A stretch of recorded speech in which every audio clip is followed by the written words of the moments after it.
ഏറ്റവും കൂടുതൽ കെട്ടുകാഴ്ചകൾ അണിനിരക്കുന്ന ക്ഷേത്രങ്ങളിൽ ഒന്നാണ് മുതുവിലാക്കാട് ശ്രീ പാർത്ഥസാരഥി ക്ഷേത്രം.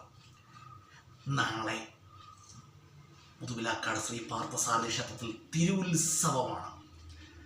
മുതുവിലാക്കാട് നിവാസികളെ സംബന്ധിച്ച് ഈ ക്ഷേത്രത്തിലെ ഉത്സവം എന്ന് പറഞ്ഞാൽ വളരെ പ്രാധാന്യം അർഹിക്കുന്നതാണ് കേട്ടോ. ഞാൻ നമ്മുടെ പ്രിയ ഫ്രണ്ട്സിനോട് പറയുകയാണ്, ഞാൻ ഉത്സവം തുടങ്ങിയതിന് ശേഷം സത്യം ഭരണിക്കാവിൽ പോലും അങ്ങനെ പോയിട്ടില്ല. റയറായിട്ടങ്ങനെ പോയിട്ടുള്ളൂ. ഇന്ന് ഭരണിക്കാവിൽ നിന്ന് പോയി. ഉത്സവം തുടങ്ങിയതിന് ശേഷം പിന്നെ 2 നേരം ക്ഷേത്രത്തിൽ പോവും, അങ്ങനെയൊക്കെയാണ് കേട്ടോ. ഉത്സവം തുടങ്ങിയതിന് ശേഷം അങ്ങനെ എങ്ങോട്ടും പോയിട്ടില്ല. ജന്മനാടെന്ന് പറഞ്ഞാൽ സ്വർഗത്തേക്കാൾ ശ്രേഷ്ഠമാണ്. ജന്മനാട്ടിലെ ക്ഷേത്രത്തിലെ ഉത്സവം എന്ന് പറഞ്ഞാൽ അതിൻ്റെ മഹത്വം, അതിൻ്റെ പ്രാധാന്യം എന്നൊക്കെ പറഞ്ഞാൽ അത് പറഞ്ഞറിയിക്കുന്നതിനൊക്കെ മേലെയാണ്. ഭഗവാൻ എന്ന് പറയുമ്പോൾ, ഭഗവാൻ പാർത്ഥസാരഥി എന്ന് പറയുമ്പോൾ ബ്രഹ്മാവും വിഷ്ണുവും മഹേശ്വരനും മഹാകാളിയും എല്ലാം സാക്ഷാൽ ഭഗവാൻ തന്നെയാണ്. ഭഗവാൻ അർജുനനോട് ഗീതയിൽ പറയുന്നുണ്ട്, ഭഗവത്ഗീതയിൽ പറയുന്നുണ്ട് കേട്ടോ.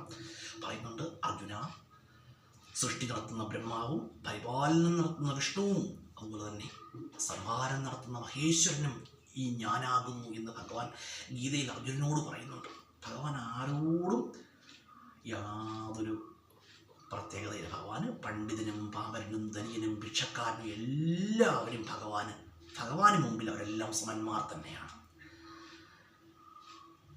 ഭഗവാൻ എന്ന് പറയുന്നത് നമ്മൾ മനസ്സിലെ നന്മയോടുകൂടി ഭഗവാന് ചെറിയ പൂ സമർപ്പിച്ചാൽ ഭഗവാൻ അത് വളരെ സന്തോഷത്തോടെ സ്വീകരിക്കുന്നതാണ്. ഭഗവാൻ എന്ന് പറഞ്ഞാൽ ഈ സത്യപ്രപഞ്ചമാണ് കേട്ടോ. നമ്മൾ ആ സത്യപ്രപഞ്ചത്തെ ഓരോ രൂപത്തിൽ ആരാധിക്കുന്നു എന്നേ ഉള്ളൂ. അതുപോലെ തന്നെ നമ്മുടെ എല്ലാ പ്രിയ ഫ്രണ്ട്സിനും തിരുവുത്സവ ആശംസകൾ നേരുകയാണ്. അതുപോലെ തന്നെ ഭഗവാന്റെ പാതാരവിന്ദങ്ങളിൽ അടിയൻ്റെ അനന്തകൂടി